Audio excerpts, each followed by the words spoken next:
அனைவருக்கும் மாலை வணக்கம். ரொம்ப நேரமாக வெயிட் பண்ணிட்டு இருக்கீங்க. எவ்வளோ நேரம் நான் பேசணுன்றது உங்கள் கையில் தான் இருக்கு.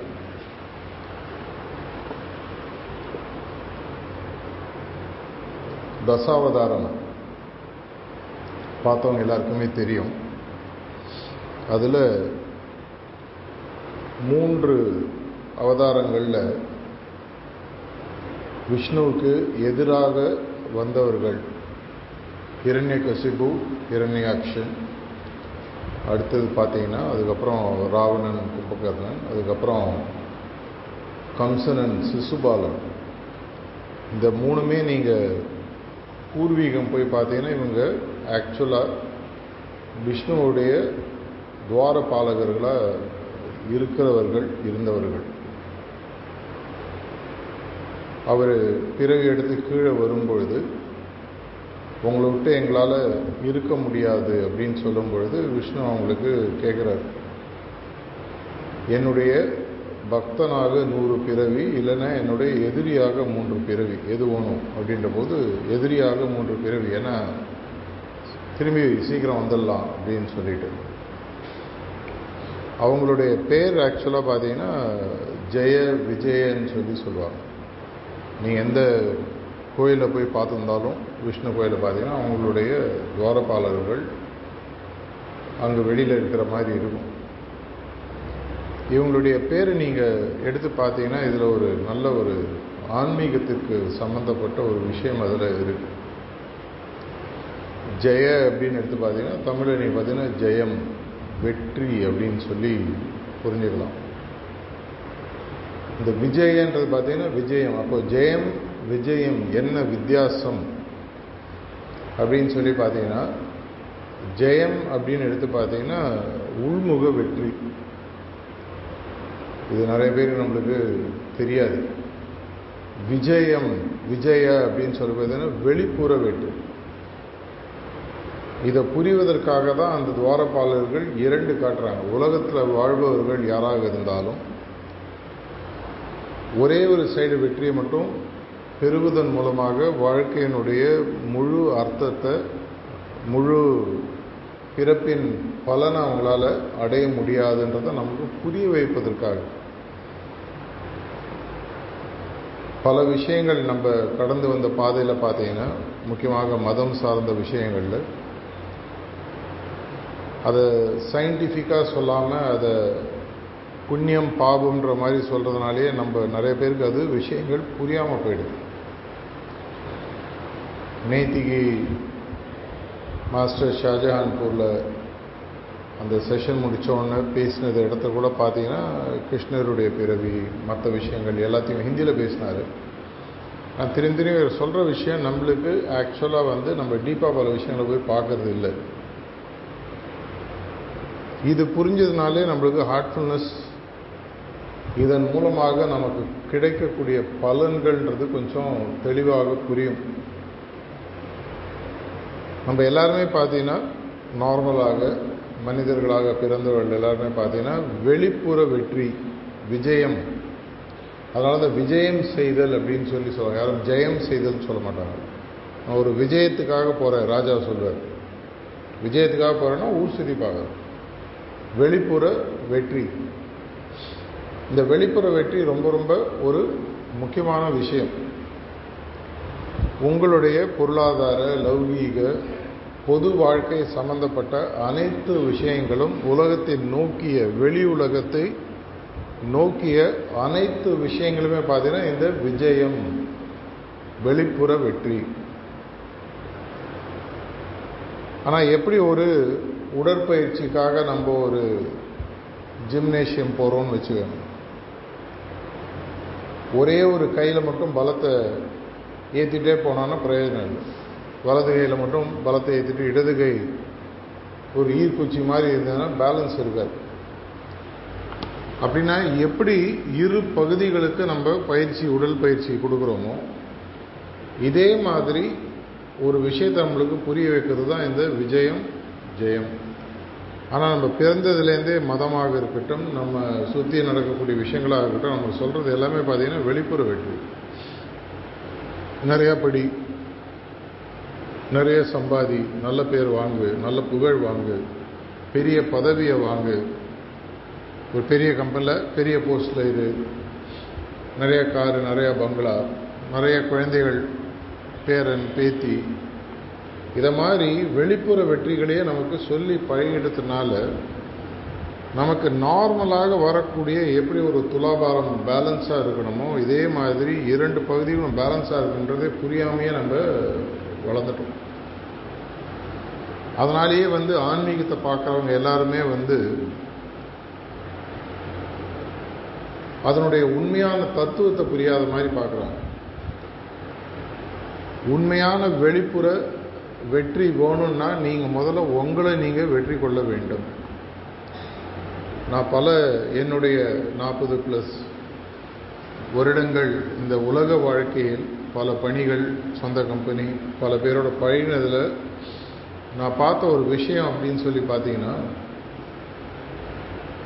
கோடீஸ்வரனாக இருப்பாங்க, பெரிய பதவியில் இருப்பாங்க, ஆனால் அவங்களுக்கு அவங்க மேலேயே ஒரு நம்பிக்கை இருக்காது, தம்மேலேயே ஒரு செல்ஃப் எஸ்டீம், சுய மதிப்பீடு இருக்காது. பல சந்தேகங்கள், பல குழப்பங்கள், உலகத்தில் வரக்கூடிய பிரச்சனைகளை எப்படி சமாளிக்கணும்னு தெரியாத ஒரு நிலை. 1000 கோடி சம்பாதிச்சவனும் அப்படி தான் இருக்கான், 10,000 கோடி சம்பாதிச்சவனும் அப்படி தான் இருக்கான், தெருவில் அன்னாடங்காட்சியாக இருக்கிறவனும் அப்படி தான் இருக்கும். அப்படின்ற போது ஆன்மீகம் நமக்கு தெளிவாக சொல்லுகிறது, முதல்ல உள்ள ஜெயிக்க ஜெயிக்க ஜெயிக்க வெளிப்புற வெற்றி ஆட்டோமேட்டிக்காக வரும். இதனால தான் இந்த பில்டிங் வெல்த்ன்னு சொல்லுவாங்க. பல செல்வங்களை வெளியே தேடக்கூடியவர்களுடைய வாழ்க்கையில் பார்த்தீங்கன்னா ஒரு பேலன்ஸ் இருக்காது. இது நமக்கு நம்மளுடைய பயிற்சியில் ரொம்ப ரொம்ப ரொம்ப தெளிவாக நம்மளுடைய குருமார்கள் சொல்லி கொடுத்துட்ருக்காங்க. ஒரு பறவையின் 2 இறக்கைகள் போல உன்னுடைய லௌகீக வாழ்க்கையும் உன்னுடைய ஆன்மீக வாழ்க்கையும் சரியான ஒரு சமநிலையில் இருக்கணும். அதுக்கப்புறம் அதை இன்டகிரேட் பண்ணி ஹையர் லெவல் போகணும் அப்படின்னு தாஜி சொல்கிறார். இதை நம்ம நிஜமாகவே புரிஞ்சிட்ருக்கோமா? இதுலேருந்து புரியக்கூடிய 2 விஷயங்கள், வெறும் உட்புற வெற்றி மட்டும் கண்டிப்பாக போராது. உதாரணத்துக்கு நீங்கள் 13 பாயிண்ட்டுக்கு வந்துட்டீங்கன்னு வச்சு, சில பேர்லாம் புதுசாக சேர்ந்துருக்குதா சொல்கிறாங்க. எவ்வளோ பேர் கடைசி 1 வருஷத்துக்குள்ளே மிஷனில் சேர்ந்தாங்க? சிட்டிங் எடுத்து யாராவது இருக்கீங்களா? யாரும் இல்லையா? 1 2. நான் சொல்லக்கூடிய இந்த 13 பாயிண்ட் இந்த மாதிரி விஷயங்கள் புரியலைன்னா, தாஜியுடைய புத்தகம் ஸ்பிரிச்சுவல் அனாட்டமின்ற ஒரு புத்தகம் வந்திருக்கு. தமிழில் வந்துட்டு இல்லையா? மாட்டேன். அதை நீங்கள் எடுத்து படித்து பாருங்கள். ஆன்மீக பயணத்தில் நம்ம போகக்கூடிய இருப்பதற்குள் உயரிய நிலை எதுன்றது நமக்கு புரிய ஆரம்பிக்கும். ஆனால் அந்த மாதிரி போகும்பொழுது என்ன நடக்கக்கூடிய ஒரு வாய்ப்பு இருக்குதுன்னு சொன்னீங்கன்னா, நீங்கள் உட்புறத்தில் எவ்வளோ ஜெயிச்சிங்கிறது உலகத்துக்கு தெரியாது. உங்களுடைய வெளிப்புற வெற்றியை வச்சு உங்களை இடப்பட ஆரம்பிப்பாங்க. இதனால தான் பல அபியாசிகள் ஆன்மீகத்தில் குருநாதருடைய தயவுனால பல முன்னேற்றங்கள் வந்தால் கூட நம்ம வெளியில் போயிட்டு நம்ம ஹார்ட்ஃபுல்னஸ் பயிற்சியை பற்றியோ மிஷனை பற்றியோ ஒரு கனெக்ட் இனிஷியேட்டிவ் பற்றியோ பேசுவதற்கு நம்ம தயங்கத்துக்கு முக்கியமான காரணம், நம்ம வெளிப்புற வெற்றியை அந்தளவுக்கு பார்க்கல. 100 அபியாசிகளில் 99 அபியாசிகள் இந்த நிலைமையில் இருக்காங்க. என்னுடைய கடைசி 33 வருட இந்த மிஷனில் ஹார்ட்ஃபுல்னஸ் பயிற்சியில் இது 1992 நான் இந்த சிஸ்டமில் இருக்கேன். நான் சொன்னால் யாரும் ஒத்துப்பாங்க, எனக்கு அந்தளவுக்கு தகுதி இல்லை. ஆனால் நம்ம மறந்துடுறோம், உட்புற வெற்றி பெறுவதுன்றது வெளிப்புற வெற்றியோட ரொம்ப ரொம்ப ரொம்ப கஷ்டமான விஷயம். உங்களையே நீங்கள் முதல்ல ஜெயிக்கிறீங்க. உள்ள நம்ம எந்த அளவுக்கு ஜெயிக்கிறோமோ அந்த அளவுக்கு அதனுடைய வெளிப்புற மேனிஃபெஸ்டேஷன் மெதுவாக மெதுவாக மெதுவாக வரும். நம்ம வெளிப்புற வெற்றி எல்லாருமே ஒரு தவறான கணிப்பில் என்ன பார்க்குறோன்னா, எல்லாத்தையுமே ஒரு பேங்க் பேலன்ஸில் கொண்டு போய் வச்சிடறோம். உனக்கு எவ்வளோ பேங்க் பேலன்ஸ் இருக்குது, எவ்வளோ சொத்து இருக்குது, உன்னோட நிகர சொத்தின் மதிப்பு என்ன, ஓ இவ்வளோவா, அப்படின்னா நீ வாழ்க்கையில் வெற்றி பெறல. அறிவு சார்ந்த வெற்றிகள், குணம் சார்ந்த வெற்றிகள், உறவுமுறை சார்ந்த வெற்றிகள், கிட்டத்தட்ட ஒரு 7 டைமென்ஷனில் ஒரு மனுஷன் வெளி உலகத்தில் வெற்றி பெற முடியும். அதில் செல்வன்றது ஒரே ஒரு டைமென்ஷன். 100 7ஆல் வகுத்தீங்கன்னா உங்களுக்கு 14 15 அந்த ரேஞ்சில் தான் வரும். அதை மட்டுமே வச்சு நம்மளுடைய வெளிப்புற வெற்றியை கணித்து எனக்கு என்மேலேயே ஒரு குறைந்த மதிப்பீடு வருவதனால் நம்ம நிறைய நேரம் நம்ம பயிற்சியை ஒழுங்காக செய்யறதில்ல. அந்த பயிற்சியின் மூலமாக வரக்கூடிய தன்மைகளை, வெற்றிகளை வெளியில் போய் சொல்றதுக்கு தயங்குறோம். நீங்கள் ஒரு நிமிஷம் உள்ள நீங்கள் திருப்பி பார்த்தீங்கன்னா எந்த அளவுக்கு நீங்கள் ஒரு இமாலய சாதனையை செஞ்சிருக்கீங்கன்றது உங்களுக்கே தெரியும். உங்களால் உங்களுடைய ஆன்மீக முன்னேற்றத்தை கணிக்க முடிந்தால், எல்லாராலையும் முடியும்னு தாஜி சொல்கிறார். கொஞ்சம் சென்சிட்டிவிட்டி வளர்த்துக்கணும். இதை பற்றி நான் பல டாக்ஸ் கொடுத்துருக்கேன். அப்படி வரும்பொழுது இப்பேற்பட்ட சாதனையை எனக்கு பண்ணுறதுக்கு இந்த சிஸ்டம் கொடுத்துருக்குன்னா அப்படின்னா வெளிப்புறம் எவ்வளோ செய்ய முடியும். சரி, என்னுடைய வாழ்க்கையில் நான் பெருசாக பணம் சம்பாதிக்கலை, 7ல் ஒரு விஷயத்தில் நான் சரியாக வரலன்னே வச்சுக்கணும். ஆன்மீகத்தில் அதுலேயும் ஒரு வழி இருக்குது. இன்றைக்கி நம்மளுடைய வாழ்க்கையில் இவ்வளோ தூரம் வந்திருக்கோன்னா என்றைக்கோ ஒரு நாள் நம்ம ஒரு பள்ளியிலோ கல்லூரியிலோ படித்த போது யாரோ ஒருத்தர் நம்ம வாழ்க்கையில் அறிவு விளக்கை ஏற்றி வச்சுருக்காங்க. அதில் யாருக்காவது மாற்று கருத்து இருக்கா? இருக்க முடியாது.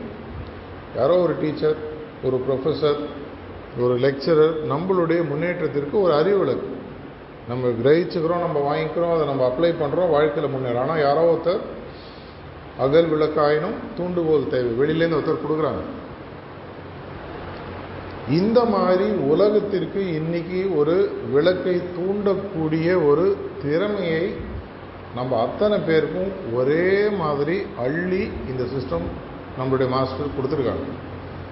இது முதல்ல உங்களுடைய கவனத்தில் வரணும். நான் இதை பல வருடங்களாக பேசிகிட்டு இருக்கேன். பாபுஜி மகாராஜ் சொல்கிற மாதிரி நல்ல விஷயத்தை எவ்வளோ தூரம்னா பேசலாம், புரிகிற வரைக்கும் பேசணும். புத்தர் சொன்ன மாதிரி நீங்கள் எப்போ இந்த உலகத்தை விட்டு மேல் லோகத்துக்கு போவீங்கன்னு கேட்டபோது உலகில் இருக்கும் கடைசி மனிதன் நிர்வாணம் என்ற அந்த நிலையை அடைமுறை நாங்கள் இருப்பேன்னு சொல்லி சொல்கிறார். ஒரு விஷயத்தில் பார்த்தீங்கன்னா நம்மளுடைய ஹைரார்கி ஆஃப் மாஸ்டர்ஸ் கூட ஃபிசிக்கல் லெவலில் இங்கே இல்லைன்னா கூட தொடர்ச்சியாக விஸ்வாஸ் படிச்சிங்கன்னா உங்களுக்கு தெரியும். ஒளி உலகிலிருந்து வரும் மென் குரல்கள் படிச்சிருப்பீங்க. அங்கேருந்து நம்மளை பார்த்துட்ருக்காங்க, நம்மளுக்கு விஷயங்கள் சொல்லிகிட்டே இருக்காங்க. எதனால்? நம்மளுடைய ஊரில் பல விஷயங்கள், தன்வந்திரி மகாராஜ், பாபுஜி மகாராஜுக்கு ஒரு முறை அவரோட உடல்நிலை சரியில்லை அப்படின்னு சொல்லி ஒரு ப்ரிஸ்கிரிப்ஷன் டிக்டேட் பண்ணுறார் பிரைட்டர் வேர்ல்ட்லேருந்து. அந்த ப்ரிஸ்கிரிப்ஷனை அவர் நோட் எடுத்துகிட்டு லோக்கல் அப்போ இருக்கக்கூடிய அந்த ஆயுர்வேதிக் ப்ராக்டிஷனர்ஸ்ட்டை கொடுக்குறாங்க. எல்லாருமே சொல்கிறாங்க இதில் என்ன எதிரின்னு எங்களுக்கு புரியலை. அதுக்கப்புறம் தான் பாபுஜி மகாராஜுக்கு புரியுது, ஒரு காலத்தில் 1,00,000 ப்ரிஸ்கிரிப்ஷன் இருந்ததுன்னா அது ஒவ்வொரு ஜெனரேஷனாக கழுதை தேஞ்சு கட்டெரும்பான கதைன்ற மாதிரி அடுத்த ஜெனரேஷனுக்கு யாரும் சொல்லலை. ஒரு டாக்டருக்கு என்ன பயன்னா, என்னுடைய மாணவன் என்னோட நிறையா கற்றுனான்னு என்னை தாண்டி போயிடுவான், ஸோ கம்மியாக சொல்லிக் கொடு. அதுக்கு அடுத்து வரோம் அதோட கம்மியாக சொல்லிக் கொடு, அதுக்கு அடுத்து வரோம் இன்னும் கம்மியாக சொல்லிக் கொடு. இதே மாதிரி தான் தெரிஞ்சோ தெரியாமையோ என்னுடைய இது அனுமானம். சஹஜ்மார்க் மாதிரியே ஒரு ஹார்ட்ஃபுல்னஸ் மாதிரியே ஒரு பயிற்சி ராஜா தசரதருக்கு 72 ஜென்ரேஷனுக்கு முன்னாடி இருந்ததா சொல்கிறாங்க. ஏதோ ஒரு காரணத்தினால இது சரியாக அப்போ எடுத்துக்கொள்ளப்படவில்லைன்னு இயற்கை அதை திரும்பி எடுத்துக்கிச்சு அப்படின்னு என்னுடைய அனுமானம். ஒரு ஜென்ரேஷன்றது ஒரு 30லேருந்து 50 வருஷம் வச்சுக்கோங்க. ராமர் வாழ்ந்த காலம் ஒவ்வொருத்தர் ஒரு மாதிரி சொல்லுவாங்க. 1,00,000, 10,00,000, 17,00,000 என்னென்னோ சொல்கிறாங்க. இவ்வளவு வருடங்கள் கழித்து இன்னைக்கு ஒரு 100, 120 வருடங்களுக்கு முன்னாடி லாலாஜி மகாராஜ் மீண்டும் வந்து இன்றைய காலகட்டத்திற்கு இது தேவைன்றதை புரிஞ்சு இயற்கை அவர் மூலமாக திரும்பி இந்த விளக்கை ஏற்றி விடும். அப்போ அடுத்த ஜென்ரேஷன் போகும்போது முன்னாடி ஜென்ரேஷனை விட அடுத்த ஜென்ரேஷனுக்கு இந்த விஷயத்தை பற்றி நிறைய தெரியணும். அப்படி இல்லைன்னா என்ன ஆகும்? மீண்டும் கஸ்டமரே இல்லைன்னா கடையை மூட வேண்டிதான். எவ்வளோ நாள் நம்ம ஊரில் வள்ளலார் சொன்ன மாதிரி கடை விரித்தேன் கொள்வாரில்லேன்னு ஆகிடக்கூடாது. அப்படின்னா எனக்கு கொடுக்கப்பட்ட இந்த ஆன்மீக அறிவானது உலகத்துக்கு லா ஆஃப் அபண்டன்ஸ்ன்னு சொல்லுவாங்க. உலகத்துக்கு போய் சேரணும். யாரை போய் சேர்க்கறது? இது யாருடைய பொறுப்பு? இது நான் ஒரு விழுப்புரம் சென்டருக்காகவோ யார் ஒரு ஸ்பெசிஃபிக் அபியாசிக்காகவோ ஃபங்க்ஷனரிக்காகவோ வாலண்டியருக்காகவோ ப்ரிசெப்டருக்காகவோ சொல்கிற விஷயம் இல்லை. இது அனைவருக்கும். ஆன்மீகத்தில் சம்பந்தமே இல்லாத பல பேர் நம்மளுக்கு உதவி பண்ணுறாங்க. கவர்மெண்ட்டில் ஏதோ ஒரு டிபார்ட்மெண்ட் ஒருத்தர் உட்காந்துட்டு நம்மளுக்காக ஒரு சிஎஸ்ஆர் ஃபண்ட்ஸ் ரிலீஸ் பண்ணுறாரு. மினிஸ்ட்ரி ஆஃப் கல்ச்சர் போன வருஷம் நம்மளுக்கு கோடிக்கணக்கான பணம் கொடுத்துருக்காரு. அவங்க ப்ராக்டிஸ் பண்ணலை, ஆனால் இவங்க ஏதோ ஒரு நல்ல விஷயம் பண்ணுறான். அப்படின்னா இவங்களுக்கு நம்ம ஏதாவது ஹெல்ப் பண்ணணும். நம்ம ஊரில் ஒரு நேச்சர், நல்லது பண்ணால் எனக்கு நல்லது நடக்கும். சம்ஸ்காரா கர்மா எப்படியான வச்சுக்கோங்க. இதில் நமக்கெல்லாம் நம்பிக்கை இருக்குது. நம்ம ஊரில் என்ன சொல்லுவாங்க? எங்கள் வீட்டில் ஏதாவது பிரச்சனை, நான் ஏதோ தப்பு பண்ணிட்டேன் போல இருக்குது, என் மூலமாக அவங்களுக்கு ஏதோ வருது, இந்த எண்ணம் நம்மளுக்கு இருக்குது. அப்படின்னா இந்த உலகத்திற்கு நான் ஏதாவது செய்ய வேண்டும்னா செய்யக்கூடிய அளவுக்கு கூட நீங்கள் செல்வந்தராக இருக்கணும். அப்போது அந்த காலத்தில் பார்த்தீங்கன்னா சவுல்ட்ரி கட்டுவாங்க, நைட்டு படுத்துக்கிறதுக்கு போகிற வழியில் அங்கங்கே ஒரு மைல்கல் நடுவாங்க, பல விஷயங்கள் இது மாதிரி செய்வாங்க. நம்மளால் அது செய்ய முடியலன்னு வச்சுக்கலாம். ஆனால் நம்மளால் அதை விட ஒரு உயரிய என்னதான் நீங்கள் பண்ணாலும் அதன் மூலமாக ஒரு பிரயோஜனம் வரக்கூடிய மனுஷன் திரும்பி பிறகு தான் போகிறோம். நீ இன்னொருத்தருக்கு ஆளுக்கு நீங்கள் ஒரு 1000 கோடி சொத்து இருக்கு, ஆளுக்கு 1 கோடி ரூபாய் எழுதி கொடுத்தா கூட 1000 பேருக்கு கொஞ்ச நாள் அது செலவிச்சிரும். அதுக்கப்புறம் என்ன பண்ணுவான்? அதே அந்த சம்ஸ்கார பில்டிங் சைக்கிளில் மாட்டிட்டு திரும்பி அவன் வரதான் போகிறான். அதை விட பெட்டர் என்ன பண்ணா? கணத்தில் விழுந்தவொடனே நல்லா கை தூக்கி திரும்பி கணத்துக்குள்ளேயே போட்டு என்ன பிரயோஜனம்? அப்படின்னா எனக்கு இந்த பாதையில் கொடுக்கப்பட்ட ஒரு பெரிய வரம். வரத்தை தவறாக யூஸ் பண்ணவங்களும் அசுரர்கள். சரியாக யூஸ் பண்ணீங்கன்னா நீங்கள் அதுக்கு பாசிட்டிவாக வர முடியும். ஒரு பிரகலாதனாக இருக்கலாம், இல்லை ஒரு மார்க்கெட் நேயராக இருக்கலாம். அது மாதிரி இருந்தவங்களும் வரங்கள், அவங்களுக்கு கிடைத்த ஆன்மீக வரங்களை பாசிட்டிவாக சொசைட்டி யூஸ் பண்ணுவாங்க. உடனே நீங்கள் இன்றைக்கே கிளம்புங்க, மைக் எடுங்க, ஊர் ஊராக போங்க, பேசுங்கன்னு சொல்ல வரல. ஆனால் சார்ஜி மகாராஜ் அடிக்கடி சொல்லக்கூடிய வார்த்தை, ஒரு கேண்டிலினுடைய ஒரே வேலை அது வெளிச்சத்தை கொடுப்பதையும் தாண்டி தான் அணைவதற்கு முன்னால் இன்னொரு கேண்டில் அது ஏற்றி வைக்கணும். இது மினிமம் நீங்கள் செய்ய வேண்டிய விஷயம். அட்லீஸ்ட் ஒரு கேண்டிலாக அதை ஏற்றினா அந்த இடம் இருட்டாக போய்விடும். ஆன்மீக இருட்டானது இந்த உலகத்தை லட்சக்கணக்கான வருடங்கள் சூழ்ந்து கொண்டிருந்த நிலையை நீக்கி இந்த ஹார்ட்ஃபுல்னஸ் என்ற பயிற்சி. இன்னைக்கு உங்களுக்கு மூச்சு விட்டால் மூச்சு வருது, தண்ணி குடிச்சா குடிக்க முடியுது. ஆனால் எவ்வளோ பேருக்கு தெரியும்? இன்னைக்கு உலகத்தில் கிட்டத்தட்ட ஒரு 2-3% மக்களுக்கு கண் பார்வை கிடையாது. அவங்கள்ட்ட போய் கண் பார்வையோட அருமையை கட்டின்னு அவங்க சொல்லுவோம், சார் கண் பார்வை மாதிரி முக்கியமான விஷயம் கிடையாது சார். சத்யவான் சாவித்திரி கதை படிச்சிருப்பீங்க. சாவித்திரி என்ன பண்ணுறாங்க? மறுநாள் காத்தாலும் புருஷனுக்கு சாவுனோன்னு சூரியனை ஒரு வாரம் ஒதுக்கி வச்சு கிடையாது. ஒரு வாரம் கிடையாது. இனிமேல் சூரியன் வந்தால் தானே என் புருஷன் சாவ போகிறான். சாபம் கொடுத்து சூரியனை மறைச்சிடுறாங்க. அதுக்கப்புறம் கடவுள்களே வந்து இல்லைம்மா தயவு செஞ்சு விட்டுடுங்கன்னு சொன்னதுக்கப்புறம் அவங்க ரிலீஸ் பண்ணுறாங்க. அதை போன்ற ஒரு ஆன்மீக இருட்டு இருந்த ஒரு ஜெனரேஷனில் நம்ம பிறக்கலை. அதனால் நமக்கு அதனோட அருமை தெரியுது. நிழலின் அருமை வெயிலில் தெரியும். பாபுஜி மகாராஜ் ஒரு தடவை சாரி மகாராஜ் கேட்டாராம், என்னால் ஒருவேளை நீங்கள் நினைக்கிற அளவுக்கு இந்த மிஷனை எடுத்துன்னு போக முடியாமல் அபியாசிகளே சேரலைன்னா என்ன ஆகும்? நீ அதை பற்றி கவலைப்படாது. ஒருவேளை அப்படி நடந்ததுன்னா நேச்சர் இதை மீண்டும் எடுத்துக்கொண்டு விடும். என்னைக்கு எதிர்காலத்தில் தேவையோ அன்றைக்கி திருப்பி கொடுக்கும்.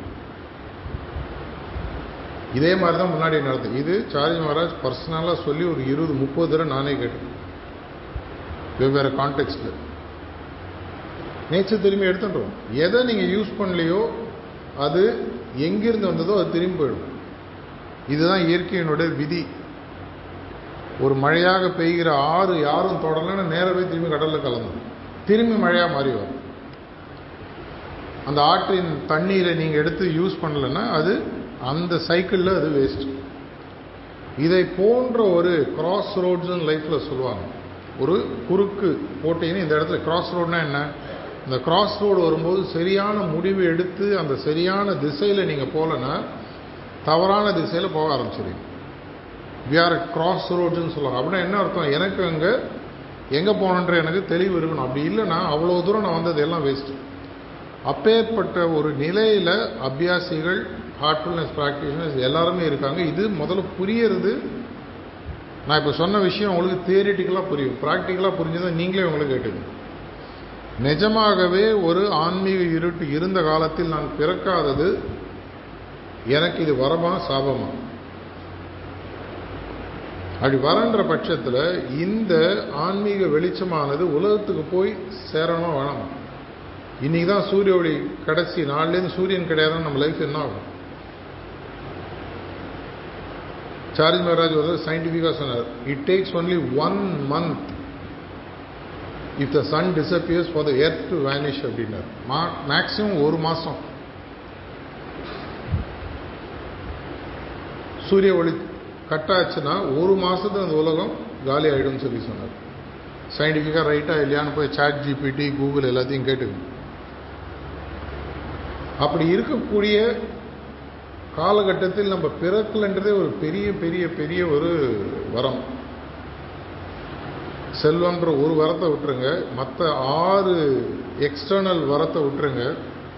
இந்த உள்ளில் என்னுடைய வெற்றியானது எவ்வளவு அருமையாக நமக்கு. இதுக்காக நம்ம ஆக்சுவலாக என்ன பண்ணோம்? நம்மளுடைய எஃபர்ட்டை தவிர ஏதாவது பெருசாக அள்ளி கொடுத்தோமா? மாஸ்டர்ஸ் ஓப்பனாக நம்மளை எதுவும் கேட்டதே கிடையாது. எனக்கு ஆசிரமம் கட்டு, நீங்களாம் 40 பேர் உட்காருங்க, எல்லாம் தியானம் பண்ணுங்க, எல்லாரும் டொனேட் பண்ணுங்க, வாயை திறந்து அவங்க சொன்னதே கிடையாது. நம்மளா செய்கிறோம். நம்மளா ஏன் செய்கிறோம்? எப்படி நம்மளுடைய அப்பா அம்மா நம்மளை வந்து கேட்கறது இல்லையோ, நம்மளை வளர்த்து நமக்கு பேரிட்டு படிப்பறிவு கொடுத்து இந்த லௌகீக வாழ்க்கையில் குழந்தை உலகம் நிறுத்தினதுக்காக கடைசி காலத்தில் நம்ம செய்யணும்னு தோணுது. அதுவும் இந்த ஜென்ரேஷனுக்கு ரொம்ப கம்மியாகிடுது, வேற விஷயம். அதை போன்று என்னுடைய இந்த ஆன்மீக ஒளியை ஏற்றி வைத்த குருநாதருக்கு நான் அதை செய்ய போறேன்னா இல்லை. இதை செய்யும் பொழுதுதான் உண்மையான வெளிப்புற வெற்றி உங்கள் வாழ்க்கையில், உண்மையான வெளிப்புற வெற்றி, விஜயம். நான் வரும்போது கூட நம்ம சகோதரர் ஹரிகிருஷ்ணன் சொல்லிட்டு இருந்தேன், நான் ஊர் போய் சுத்தாமல் எந்த ஜோனுக்கு போகலாம் மாஸ்டர் ஒன்றும் கேட்கவே போதில்லை. பல பேர் அப்படி தான் இருக்காங்க, யாரும் எங்கேயும் போகிறதில்லை. ப்ரிசெப்டர் உட்காந்துட்டுல நம்ம சிட்டிங் கொடுத்துட்டு ஃபோன் பண்ணி எல்லா ஜோனல் கோஆர்டினேட்டருக்கும் சென்டர் என்ன நடந்ததா பண்ணீங்களா கேட்கலாம். இருந்தாலும் எதனால் வரும்? ஏன்னா உள்முக வெற்றிகளே எனக்கு மீண்டும் மீண்டும் கொடுக்கக்கூடிய அந்த குருநாதருக்கு ஒரு காணிக்கையாக வெளிப்புற வெற்றியை, இந்த ஹார்ட்ஃபுல்னஸ் பயிற்சியின் தன்மையை உலகத்திற்கு எந்த அளவுக்கு ஏற்றி வைக்க முடியுமோ அந்த அளவுக்கு ஏற்றி வைக்கணுன்ற ஒரு உத்வேகத்தை கொடுத்தது இந்த உள்முக வெற்றி. என்னுடைய ஆன்மீக முன்னேற்றம் என்னன்றது எனக்கு தோராயமாக தெரியும், அது எங்கேருந்து வந்ததுன்னு தெரியும், அதற்கு பதிலாக நான் என்ன செய்யணுன்றது எனக்கு ரொம்ப தெளிவாக தெரியும். பல ஜென்மங்கள் எடுத்தாலும் அடைக்க முடியாது, ஜென்மம் எடுக்கணுமா இல்லைன்றது அவர் முடிவு பண்ணிடுவார், அது என் பிரச்சனை இல்லை. இதை போன்ற ஒரு எண்ணம் முதல்ல வரணும். ஒரு பெரிய ஒரு காற்றாறு உருவாகணும்னா முதல்ல ஒரு சொட்டு தண்ணி மலை மேலே வேணும். பல சொட்டுகள் சேரும்போது அது நதியாக மாறும். அப்படின்னா என்னுடைய மனதில் அந்த எண்ணம் முதல்ல கான்சியஸாக வருதா இல்லையான்ற கேள்வி நீங்கள் தான் உங்களை கேட்கணும். நான் இங்கே வந்து இந்த நன்றி உணர்ச்சி, கிராட்டிடியூட், இந்த மாதிரி விஷயங்களுக்கே வரல. எனக்கு ஒரு விஷயம் கொடுக்கப்பட்டுள்ளது, இது இன்னைக்கு உலகத்துக்கு ரொம்ப ரொம்ப ரொம்ப தேவையான விஷயம். நம்ம வில்லேஜ் கனெக்ட் போகும்போது இப்போலாம் என்ன பண்ணுறோம்? ஹார்ட்ஃபுல்னஸ் பற்றியே பேசுறது இல்லை. என்ன பேசுகிறோம்? உங்களுடைய வாழ்வாதாரத்துக்கு, உங்களுடைய நிலத்திற்கு இன்னும் கொஞ்சம் அடிஷ்னலாக அதனுடைய தன்மையை மாற்றுவதற்கு பயோசார் பற்றி சொல்லித்தரும். கனிம வளங்களை இன்னும் இம்ப்ரூவ் பண்ணுறது. இது நீங்கள் கற்றுக்கிறதுக்கு ரெடியாக இருக்கீங்களா? உங்களுடைய குழந்தைகள் 5லிருந்து 15 வயதில் இருப்பவர்கள் தங்களுடைய எண்ணங்களையும் உங்களுடைய உணர்வுகளையும் நன்றாக கொண்டு வந்து பெட்டராக கொண்டு வர முடியுமா? பிரைட்டர் மைண்ட்ஸ் சொல்லித்தரோம். உங்களுக்கு 15, 25, 30 வயசு உங்கள் ஊர்லேயோ உங்கள் குடும்பத்திலேயோ இருப்பவர்களுக்கு போதை பழக்கங்கள் வருவது போல் இருந்தாலோ ஏற்கனவே வந்திருந்தாலோ அதை முறிப்பதற்கு நஷா முக்தி போதை முறிவு சொல்லித்தரோம். இதுக்கு எங்களுக்கு ஒரு வாய்ப்பு கொடுக்குறீங்களா? இதை சொல்கிறது எவ்வளோ நேரம் ஆகும்? 2 நிமிஷம் ஆகும். அதை பற்றி போய் பேசும் பொழுது இதை நாங்கள் ஆரம்பித்துக்கு முன்னாடி நான் ஓரமாக உட்காந்து ஒரு 5 நிமிஷம் நான் தியானம் பண்ணட்டுமா? தியானத்தை பற்றியே பேச வேணும், தியானத்தோட பெனிஃபிட்டை சொல்ல வேணும். இந்த உங்களுக்கான இந்த பயோசார் பற்றியும் பிரைட்டர் மைண்ட்ஸ் பற்றியும் போதை முறிவு பற்றியும் உங்கள் கிராமத்தில் நான் சொல்லித்தரப்போகிறேன். அது நல்லா நடக்கணும்னு ஒரு 5 நிமிஷம் ஓரமாக வந்து பிரார்த்தனை பண்ணட்டுமா? யாராவது வேணான்னு சொல்லுவாங்களா? குமுதம் அந்த காலத்தில் படித்தவங்களாம் இந்த பிரார்த்தனை கிளப்பு தெரியும்ல. நான் இங்கே உட்காந்து ஓரமாக பிரார்த்தனை பண்ணுறேன். பிரார்த்தனை பண்ணும்போது அந்த 4 சஜஷன் 3 இன்டென்ஷனில் ஏதாவது ஒன்று அங்கே பிரயோகப்படும். இங்கே இருப்பவர்கள் அனைவரும் எங்களுடைய மார்க்கத்தோட மாஸ்டருடைய அன்பிற்கு உட்படுகிறார்கள் அப்படின்னு எண்ணத்தோட 5 நிமிஷம் பிரார்த்தனை. அதுக்கப்புறம் எடுத்து இதை பற்றி பேசுங்க.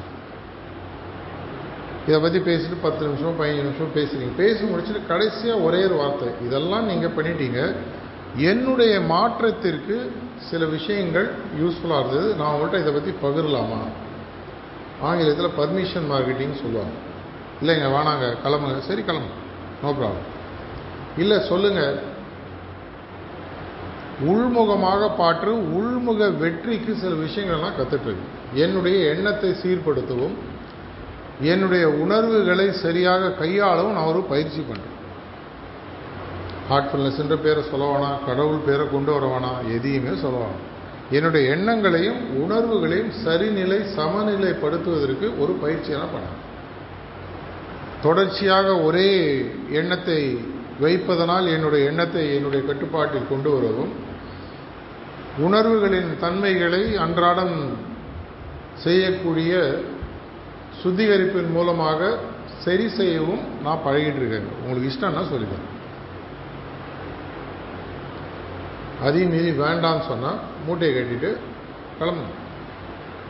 அன்னைக்கு நடக்கலைன்னா கூட கொஞ்ச நாள் கழிச்சு உனக்கு தோணும், ஒருத்தன் வந்தான் போதை முறிவை பற்றி சொன்னான், பயோசார் பற்றி சொன்னான், பிரைட்டர் மைண்ட்ஸ் பற்றி சொன்னான், உங்களுடைய எண்ணங்களையும் உணர்வுகளையும் சரி செய்வதற்கு ஒரு விஷயம் இருக்குன்னு சொன்னான். ஹார்ட்ஃபுல்னஸ் என்ற பேர் யூஸ் பண்ண வேணாம், பேனர் கட்ட வேணாம், ஒன்றும் பண்ண வேணாம். இதற்காக தான் நாங்கள் எல்லா அபியாசிகளையும் என்ன சொல்கிறோம், உங்களுடைய வீடுகளை ஹார்ட்ஃபுல்னஸ் மெடிடேஷன் சென்டராக ரெஜிஸ்டர் பண்ணிக்கோங்க.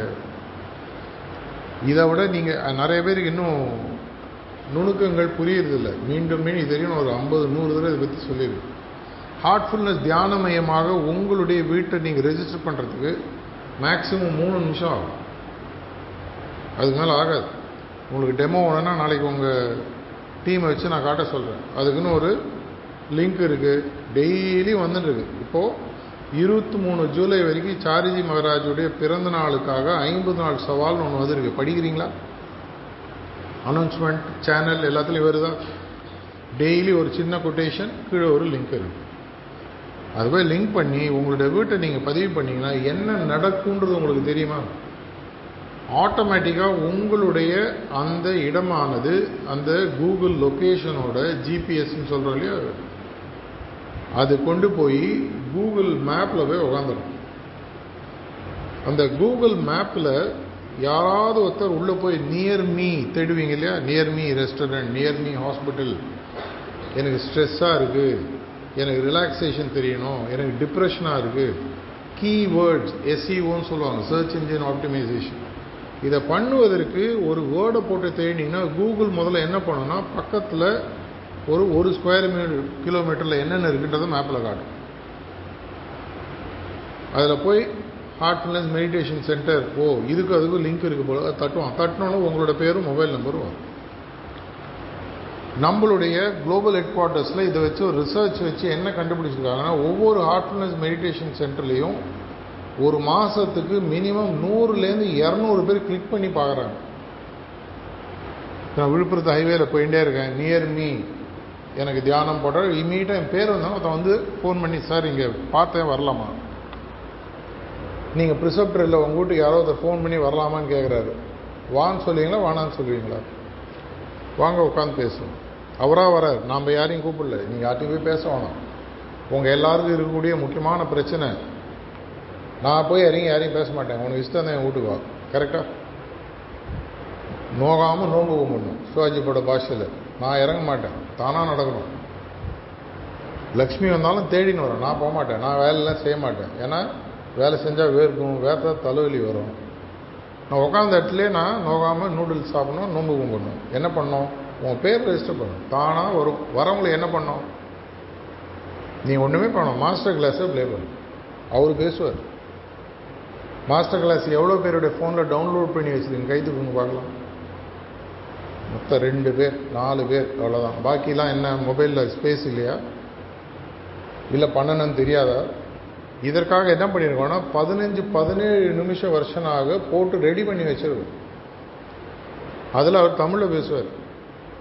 என்னங்க நீங்கள் பண்ணுறீங்க, போட்டு நாங்கள் வாங்க ஒரு நிமிஷம் உட்காருங்க அப்படின்னு இந்த வீடியோவை மொபைல்லேருந்து ப்ளே பண்ணு. அவர் பேசுவார். மாஸ்டருடைய சங்கல்ப சக்தின்னு ஒன்று இருக்குது. ஒரு முறை ஒரு ஃபங்க்ஷனரி கேட்டார், நீங்கள் பேண்டமிக்கும் போது தானே ஹார்ட்ஃபுல்னஸ் இந்த மாஸ்டர் கிளாஸை போட்டிங்க, அது இப்பவும் வேலை செய்யுமான்னு கேட்டார். அவர் ரொம்ப ஹியூமிலிட்டியோட ஒரு பதில் சொன்னார். அது ஒரு சங்கல்ப சக்தி சார்ந்தது. பாபுஜி மகாராஜ் 1950களில் வெள்ளிக்கிழமை ராத்திரி 9 மணிக்கு யார் உட்காந்தாலும் நான் டைரெக்டாக சிட்டிங் கொடுப்பேன்னு சொன்னார். இன்னி வரைக்கும் எல்லாம் ப்ராக்டிஸ் பண்ணுறோமா இல்லையா? என் ஊரில் ப்ரிசெப்ட் இல்லை, எனக்கு சிட்டிங் வேணும், ஃப்ரைடே 9 மணிக்கு உட்காரு. I will transmit you directly. Babuji போயாச்சு, அதுக்கப்புறம் அவரோட சக்சர் சாரிஜி போயாச்சு. இனி வரைக்கும் எப்படி வேலை செய்யுது? சங்கல்ப சக்தி. அதுதான் குருநாதரோட சங்கல்ப சக்தி. இதை செய்யறதுக்கு நான் என்ன பெரிய சயின்ஸ் படிச்சிருக்கணுமா, இல்லை என்ன மாதிரி மைக்கு பிடிச்சி 1/2 மணி நேரம் பேச தெரிஞ்சிருக்கணுமா? ஒன்றுமே வேணாம். என்னுடைய இன்டென்ட், உங்களுக்கு இதை செய்வதற்கு நிஜமாகவே இன்ட்ரெஸ்ட் இருக்கா இல்லையா? யாம் பெற்ற இன்பம் பெருக வைகம். எனக்கு இதன் மூலமாக ஒரு பலன் இருந்திருக்கு. இந்த பலனை நான் ஊருக்கு சொல்லிட்டு மேலே போகிறதுக்குள்ள அட்லீஸ்ட் ஒரு 4 பேருக்கு நல்ல வழியாக காட்டும். ஒரு புடவைனா 4 பேர்கிட்ட சொல்கிறீங்க, ஓ இந்த கடை நல்லா இருக்கு, இங்கே வாங்கு இல்லை வாங்காத. ஒரு இடத்துல ஒரு ரெஸ்டாரண்ட் புதுசாக போட்டால் உடனே போய் இன்ஸ்டாவில் ஃபோட்டோ எடுத்து ரீல்ஸ் போடுறோம், ஃபோட்டோ போடுறோம், டேக் பண்ணுறோம். ஆனால் எது என்னுடைய உள்முக வெற்றிக்கு ஜெயத்தை கொடுக்கிறதோ அதை பற்றி வெளிமுக வெற்றி பெறுபவர்களுக்கு அதை போய் சொல்கிறதுக்கு என்ன தயக்கம்? இப்போ நான் சொல்கிறேன், நீங்கள் போய் உடனே நாளைக்கு மைக்கு பிடிச்சி வில்லேஜ் கனெக்ட் பண்ணுங்க, ஒன்றுமே வேணாம். A journey of 1000 miles begins with one step. 1000 kilometre 1000 mile நடக்குன்னா ஒவ்வொரு அடியாக தான் நடக்க முடியும். ஏன் இதை நான் திரும்பி சொல்கிறேன்னா, இவ்வளோ நாள் கூவி கூவி கூவி சொல்லி தமிழ்நாட்டில் 1,65,000 வவியாசிகள் இருந்தாலும் நேற்று வரைக்கும் எனக்கு ஹார்ட்ஃபுல்னஸ் மெடிடேஷன் சென்டர் தமிழ்நாட்டில் ரெஜிஸ்டர்ட் நம்பர் 764. இங்கே எவ்வளோ பேர் ஹார்ட்ஃபுல்னஸ் மெடிடேஷன் சென்டரில் உங்கள் பேரை பதிவு பண்ணி கிளியராக இருக்குது? கை தூக்குங்க பார்க்கலாம். வெரி குட், 6 பேர். தெரியலன்னா தயவு செஞ்சு இமீடியட்டாக பண்ணுங்கள். நீங்கள் ஒன்று இதை பண்ணும்போது ஆட்டோமேட்டிக்காக மக்களுக்கு போய் தெரிய ஆரம்பிக்கும். இதுதான் power of social media, power of internet. எனக்கு பேசுறதுக்கு வெக்கம், தயக்கம், கூச்சம், இல்லை எனக்கு பிடிக்காது.